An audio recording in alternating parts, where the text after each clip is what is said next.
rappelé ko yaa ko def mu nekk loo xam ni tamit d'accord na ko excusé na boppam ni ko waaw baax na mun ko jot a condamné à 3 mois avec sursis mën nga ñibbi sa kër mais li ngay def ni xoolal ni ngay waxee tout ça càmbar ko tuuti ñaax ko tuuti en quelque sorte bàyyi ko mu dem mbir nit ñi kontaan avocat yi am soulagement après mu ne Omar Sow à la barre Omar Sow taxaw mu ne ko li ngay def je te déclare coupable je te condamne 4 mois avec sursis moom tamit mu dem ak 200 000 francs amende voilà mooy li am tribunal bi toppetuñ leen dara dañ ñibbi mais avec sursis quand même.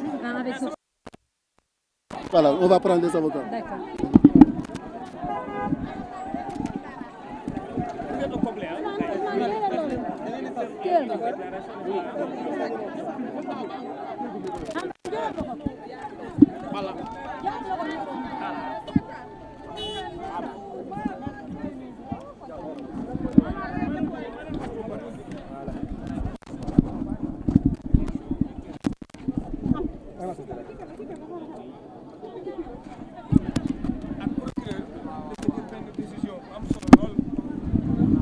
mooy lan mooy que le tribunal dafa décidé day relaxer day seetal Oumar Sow ak Abou Diallo ci délit bi ñu wooyee diffusion de nouvelles tendant à la discrimination raciale mooy di affaire xeet di ko yàqu en fait cohésion sociale bi ci nekk ñu koy mettre en jeu. Alors lan la tribunal définir tribunal finalement définir benn délit diffusion de fausses nouvelles ci kaw loolu nag yéen ñëpp dégg ngeen que le tribunal def leen relaxer purement et simplement voilà. Purement et simplement. Si on peut reprendre en français d'abord quoi. Hein? Oui. Alors le tribunal vient de rendre sa décision. Tout à l'heure, le tribunal a écouté et entendu les avocats. Le procureur de la République, qui je rappelle, avait requis à l'endroit du sieur Abou Diallo la peine de 6 mois de 15 jours ferme. Pour Oumar Sow, le procureur avait requis 6 mois d'1 mois ferme.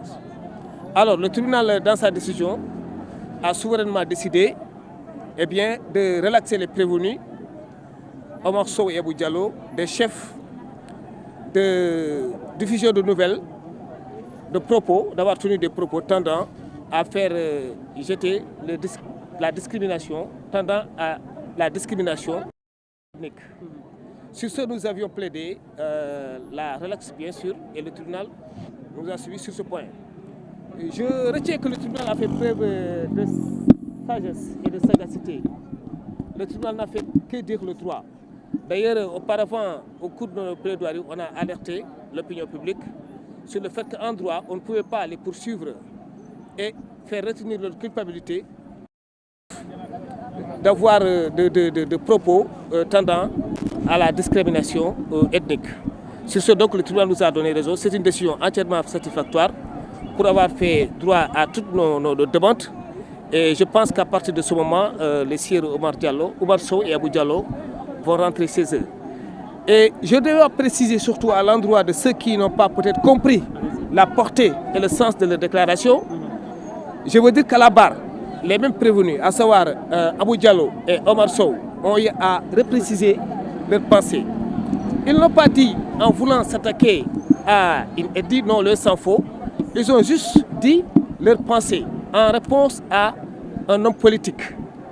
Et à la barre, on a essayé tant que peut se faire d'expliquer sur les circonstances dans lesquelles ces propos ont été tenus lors de cette émission.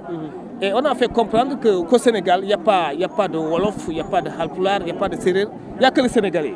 Le Wolof est Serer, le Serer est Halpulaar et le Halpulaar est Joola. Et vous pouvez inverser cette allégation pour l'autre sens, dans l'autre sens.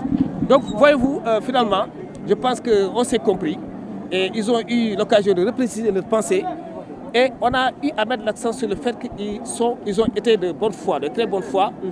La preuve en est que Oumar Sow, en ce qui le concerne, jusqu'après avoir proféré certains propos, a juste fait de supprimer le post Facebook qu'il avait eu à publier. Donc, tout est bien qui fait bien et nous félicitons le tribunal encore une fois pour sa sagacité, sa sagesse et son sens élevé de la politique pénale et du droit pénal, qui est un droit de certitude. ci wolof maa ngi ñu ngi sant yàlla suñu clients yi bàyyi nañ leen tey mooy Oumar Sow ak Abou Diallo tribunal 5 bi mu àttee dafa ne que ne li ñu doon toppee ñoom ñaar ñëpp ci kaw délit bi nga xamante ni dañ koy woowee avoir tenu des propos yëkkati ay kaddu yoo xamante ni mun ni indi jaxasoo si xeet wala incompréhension loolu tribunal def leen ci bàyyi lan la tribunal retenir mooy propos fausse information joxe ay xibaar yoo xamante ni yu méngoowul ak li am. Bon de toute façon tribunal dafa jàpp ne li ma leen njëkk wax ni amul li am mooy propos yoo xamante ni méngoowul ak réalité donc c'est pas des bonnes informations ci kaw loolu tribunal aussi jël na benn dogal boo xamante ni am na sagesse ak compréhension mooy que ne Abou Diallo dañ ko tëj benn peine 6 mois dont 3 mois assortis de sursis autant pour moi ak Omar Sow 4 mois assortis de sursis donc cela veut dire que incha allah rabi dinañu mën a fanaan seen kër tey incha allah bu soobee. doxalinu justice. ci wàllu waaso dama yëkkati kaddu te loolu bi ma ko waxee aussi ñoom confirmé nañ ko. amuñu benn intention non parce que xam ngeen aussi il faut relativiser peut-être ñi ko déglu ñoo comprendre mais ku mel ni Omar Sow moom soxnaam d'abord séeréer la. ñaareelam aussi wolof la alors à partir de ce moment dama jàpp ne ñoom aussi dañu jàpp ne fii si réew mi amul séeréer amul tukulóor amul wolof lan moo am sénégalais moo am.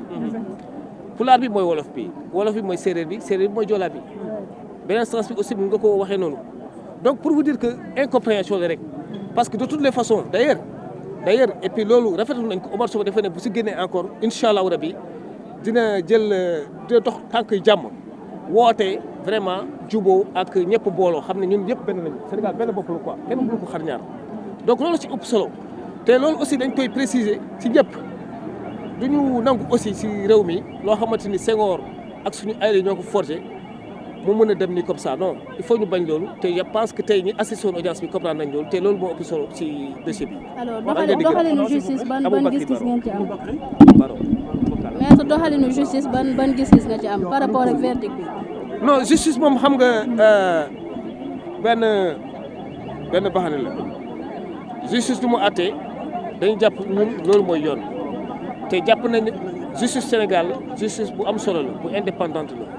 justice bu xam droit la ay magistrats yu extraordinaire ñoo fi nekk ak ay avocats yoo xamante ni ñu def seen liggéey bu ñu gisee lii droit ñu wax droit la parce que ñun sànq bi ñu gisee ne lii méngoowul ak li droit wax dañ ko wax carrément moo tax aussi tribunal bi suivre suñu raisonnement ak suñu logique donc ñu ngi rafetlu décision justice bi juge yi yëpp ñu ngi leen féliciter même procureur il est vrai que bokkuñu camp mais aussi ñu koy féliciter parce que aussi débat la moom wax na lu mu xalaat ñun aussi ñu wax lu ñu xalaat tribunal finalement moo ñu atte te tribunal bi mu atte tey daf ñoo jox ñun dëgg ñu koy rafetlu bu baax merci jërëjëf macha allah moom nag moo waroon